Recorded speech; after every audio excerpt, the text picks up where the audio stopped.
500 करोड़ लाने की। तू जानता भी है 500 करोड़ होते क्या है? तुम लोगों को अंदाजा भी है कि ये क्या हो गया है? 500 करोड़ रुपए गायब हैं। अगर कोई 500 करोड़ रुपए वापस ले आया तो मैं उसे 10 करोड़ रुपए इनाम दूंगा। सुबह के ठीक 7 बजे थे।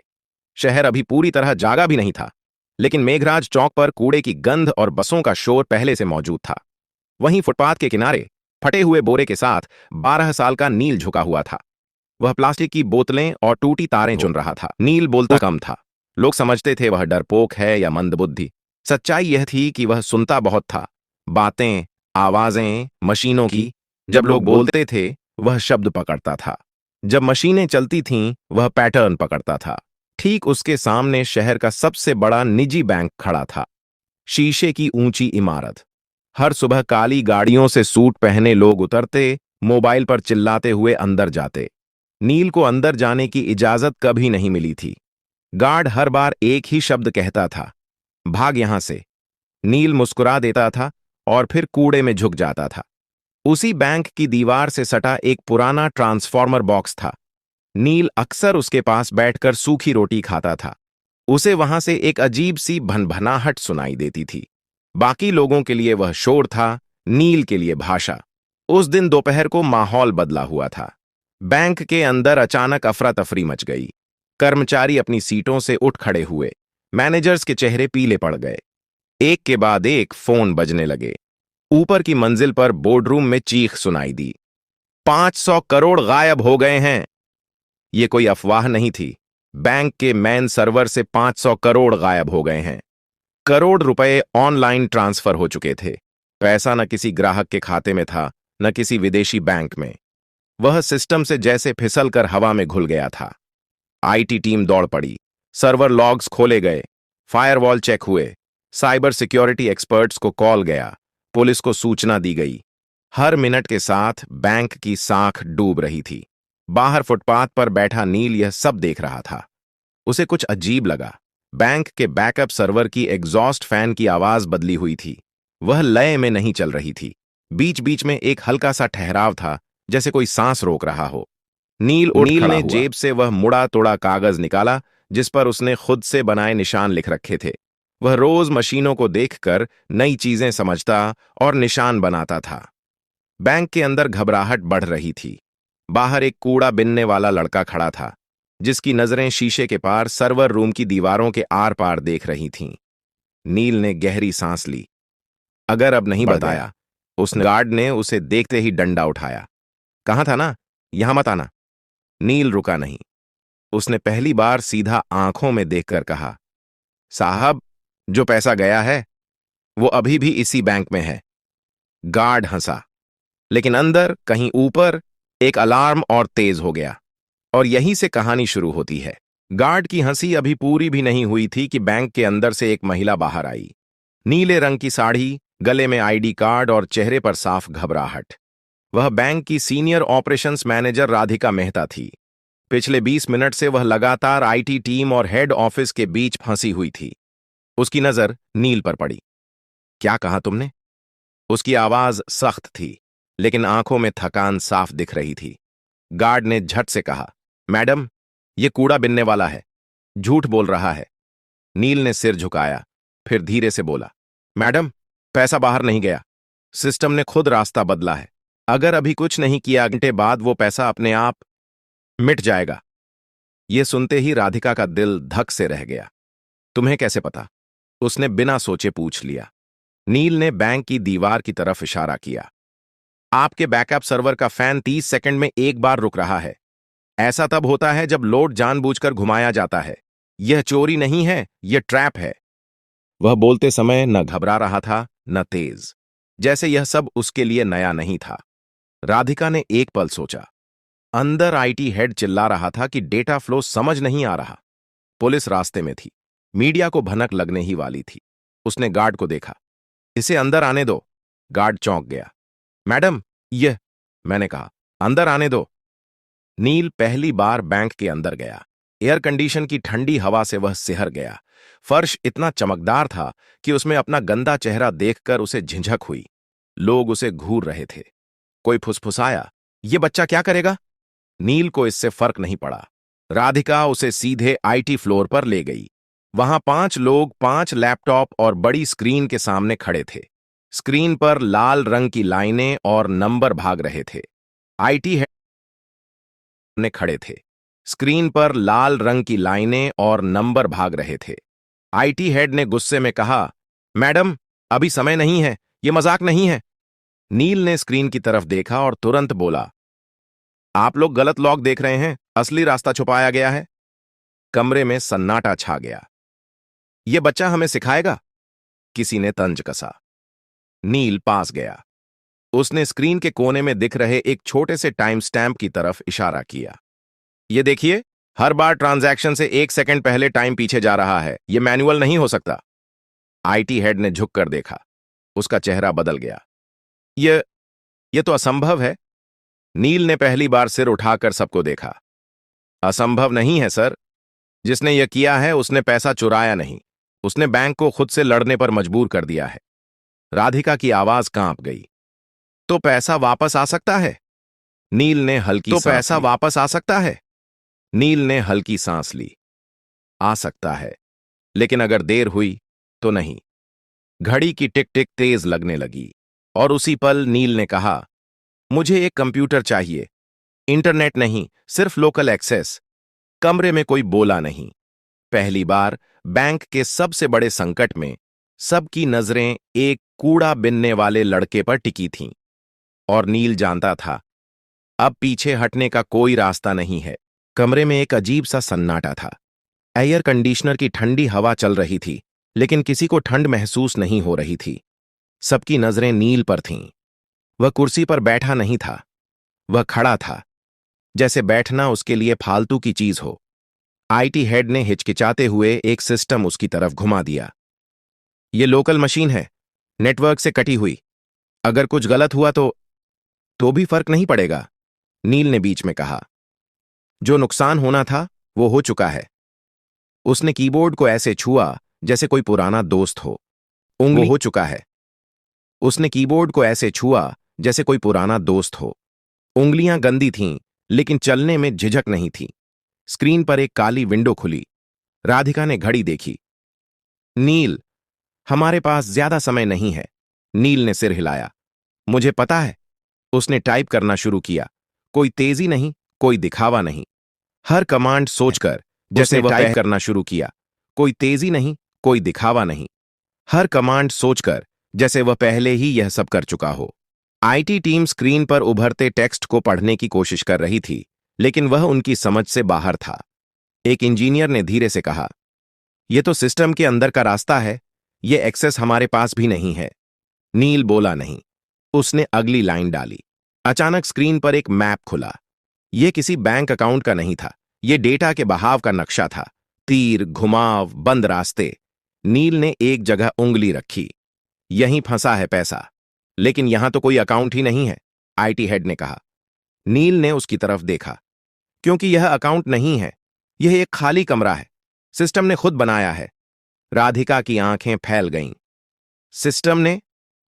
हां, नील बोला। जब किसी को सिस्टम के दिल तक पहुंचने की कोशिश करते पकड़ लिया जाता है, तो पुराना कोर एक फर्जी रास्ता बना देता है। पैसा उसमें चला जाता है। बाहर से लगता है चोरी हो गई, लेकिन असल में सिस्टम खुद उसे छुपा लेता है। कमरे में किसी ने सांस तक नहीं ली। आईटी हेड ने धीमी आवाज में कहा, लेकिन ऐसा फीचर तो कहीं डॉक्यूमेंटेड नहीं है। नील ने हल्की मुस्कान दी। क्योंकि यह फीचर नहीं है, यह डर है मशीन का। उसने अगला कमांड डाला। स्क्रीन पर लाल चेतावनी चमकी। वार्निंग, डेटा कोलैप्स इन 17 मिनट्स। राधिका के हाथ कांप गए। इसका मतलब? नील ने कहा, अगर यह कमरा ढह गया तो पैसा किसी का नहीं रहेगा, न चोर का न बैंक का। आईटी टीम में खलबली मच गई। तो जल्दी करो, कोई बोला। नील ने पहली बार गुस्से से सिर उठाया। जल्दी नहीं, सही। उसने अपनी आंखें बंद कीं, कुछ सेकंड के लिए, जैसे दिमाग में कुछ जोड़ रहा हो। उसे याद आया वह पुराना मोबाइल, मां की आवाज, नंबरों के बीच का पैटर्न। चीजें सीधे नहीं चलती, वे घूम कर आती हैं। नील ने टाइप किया। स्क्रीन पर एक नया दरवाजा खुला।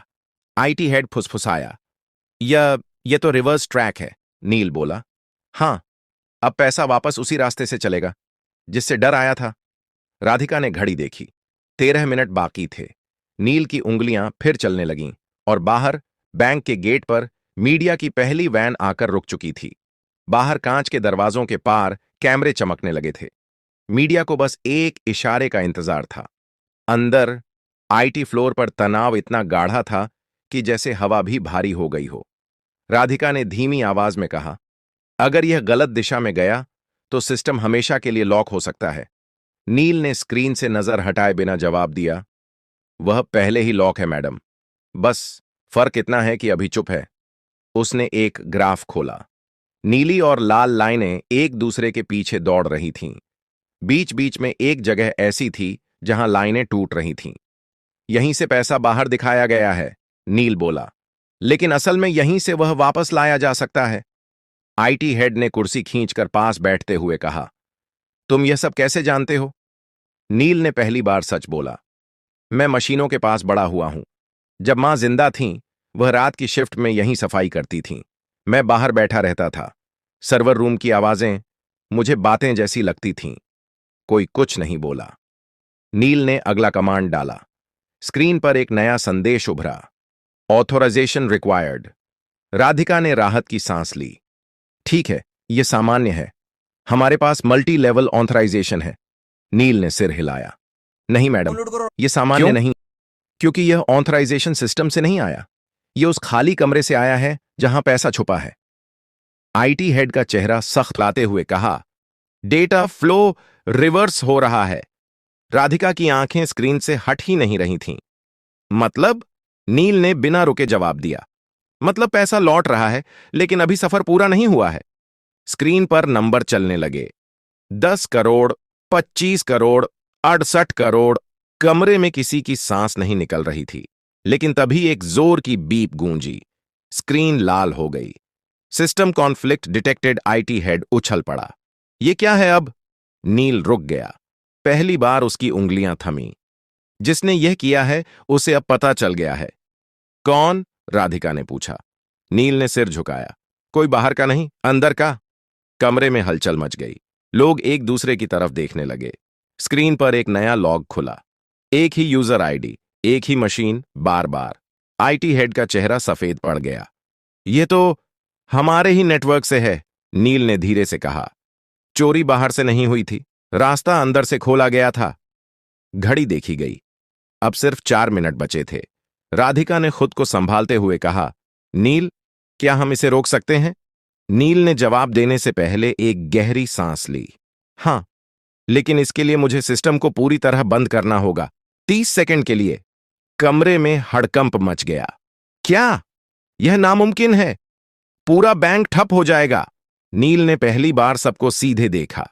अगर नहीं किया तो पैसा आधे रास्ते में फंस जाएगा, न आपका रहेगा न चोर का। राधिका ने आंखें बंद कीं एक पल के लिए, फिर बोली, करो। आईटी हेड ने चौंक कर उसकी तरफ देखा। मैडम, मैं जिम्मेदारी लेती हूं। नील ने आखिरी कमांड तैयार किया।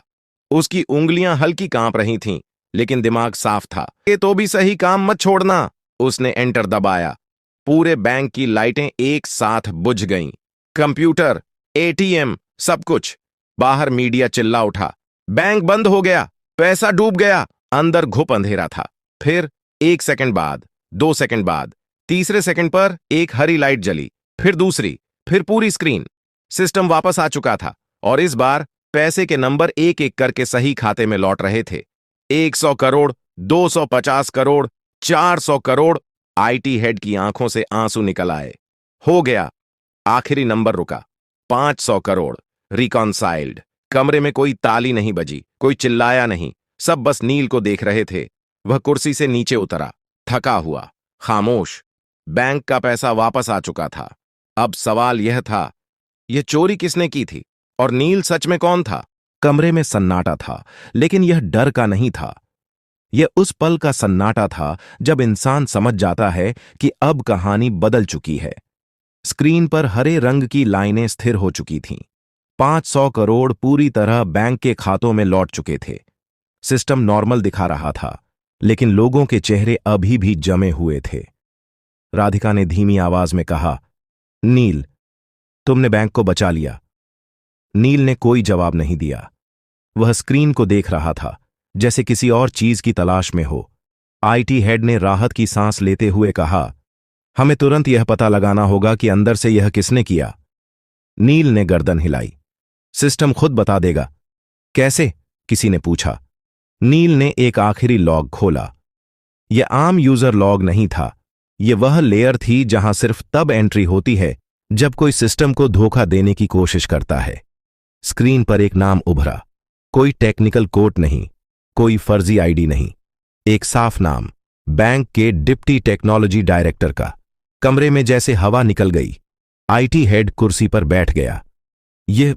यह मुमकिन नहीं है, नील ने शांत स्वर में कहा। मुमकिन है, क्योंकि उसे सिस्टम की आदतें पता थीं। उसने सोचा, सिस्टम मशीन है। उसे यह नहीं पता था कि मशीन याद भी रखती है। राधिका ने तुरंत फोन उठाया। सिक्योरिटी को ऊपर भेजो, अभी। कुछ ही मिनटों में उस अधिकारी को कमरे में लाया गया। चेहरा पीला, आंखें नीचे। वह कुछ बोल नहीं रहा था। राधिका ने सख्त आवाज में पूछा, आपने यह क्यों किया? वह चुप रहा। नील आगे बढ़ा। क्योंकि आप सोच रहे थे कि पैसा बाहर निकल जाएगा और सिस्टम आपको पहचान नहीं पाएगा। लेकिन आपने एक गलती की।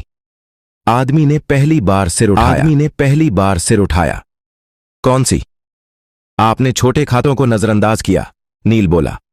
आपने सिर्फ बड़े ट्रांजैक्शन देखे। सिस्टम ने आपको वहीं पकड़ लिया। आदमी टूट गया। मुझे कर्ज में डुबो दिया गया था। मुझे रास्ता नहीं दिखा। राधिका ने सिक्योरिटी को इशारा किया, ले जाइए। जब वह बाहर गया तो किसी ने राहत की सांस ली, किसी ने शर्म की। नील अब दरवाजे की तरफ बढ़ने लगा। राधिका ने चौंक कर कहा, रुको, तुम कहां जा रहे हो? नील रुका। मेरा काम हो गया मैडम। काम? उसकी आवाज भर आई। तुम्हें पता है तुमने क्या किया है? बैंक, ग्राहक, पूरा सिस्टम। नील ने धीरे से कहा, मैंने सिर्फ जो गलत था उसे सही किया है। राधिका आगे बढ़ी। तुम्हें इनाम मिलेगा, नौकरी मिलेगी, पढ़ाई, सब कुछ। नील ने पहली बार हल्की मुस्कान दी। अगर आप सच में कुछ देना चाहती हैं तो एक काम कीजिए। क्या? बाहर जो बच्चे कूड़ा बीनते हैं ना, नील बोला, उनके लिए सिस्टम बनाइए। ऐसा सिस्टम जो उन्हें अनदेखा न करे। राधिका कुछ बोल नहीं पाई। नील दरवाजे से बाहर निकल गया। वहीं फटा बोरा, वही गंदे हाथ। लेकिन अब बैंक की दीवारें उसे देख रही थीं, क्योंकि सिस्टम तो बच गया था। अब इंसानों की बारी थी। बैंक के बाहर सबको एक ही खबर चाहिए थी। 500 करोड़ कैसे लौटे? राधिका कांच के दरवाजे के पास आकर रुकी। उसके हाथ में माइक्रोफोन नहीं था, फिर भी आवाज साफ थी। यह बैंक की जीत नहीं है, उसने कहा। यह एक बच्चे की समझ की जीत है। भीड़ में हलचल मच गई। कौन बच्चा? कहां है वो? नाम बताइए। राधिका ने दरवाजे की तरफ देखा। नील जा चुका था। उसके कदम पहले ही फुटपाथ की तरफ मुड़ चुके थे, जहां उसकी दुनिया थी। टूटे डिब्बे, प्लास्टिक की बोतलें और मशीनों की आवाजें। उसे नहीं पता था कि पीछे क्या हो रहा है। कि चोरी, 500 करोड़ वापस। सोशल मीडिया पर सवाल उठे। यह लड़का कौन है? इसे मौका क्यों नहीं मिला पहले? देखा किया। अगली सुबह बैंक के बाहर एक पोस्टर लगा। अगर आप नील को जानते हैं, हम उससे मिलना चाहते हैं। उसी सुबह नील ट्रांसफॉर्मर बॉक्स के पास बैठा था। उसने पोस्टर देखा, पढ़ा, फिर नजर हटा ली। उसके लिए पोस्टर नया नहीं था। नई थी लोगों की नजर। दोपहर तक नगर निगम के अधिकारी आए, फिर एक स्कूल की वैन, फिर एक महिला जो शिक्षा विभाग से थी। सब एक ही बात कह रहे थे, तुम्हें पढ़ना चाहिए, तुम्हें यहां से निकलना चाहिए। नील ने पहली बार सवाल पूछा, क्या पढ़ाई के बाद भी कोई मुझे सुनेगा? कोई जवाब नहीं दे पाया। शाम को राधिका खुद आई, बिना साड़ी, बिना पद के, सिर्फ एक इंसान की तरह। उसने नील के पास बैठकर वहीं सूखी रोटी तोड़ी। मैं तुम्हारे लिए कोई योजना नहीं लाई, उसने कहा। मैं बस ये पूछने आई हूं, तुम क्या चाहते हो? नील ने सोचा, फिर बोला, मैं चाहता हूं कि सिस्टम पहले पूछे, बाद में जज करे। राधिका ने सिर हिलाया। यहीं से एक बदलाव शुरू हुआ। बैंक ने नाम नहीं था बड़ा,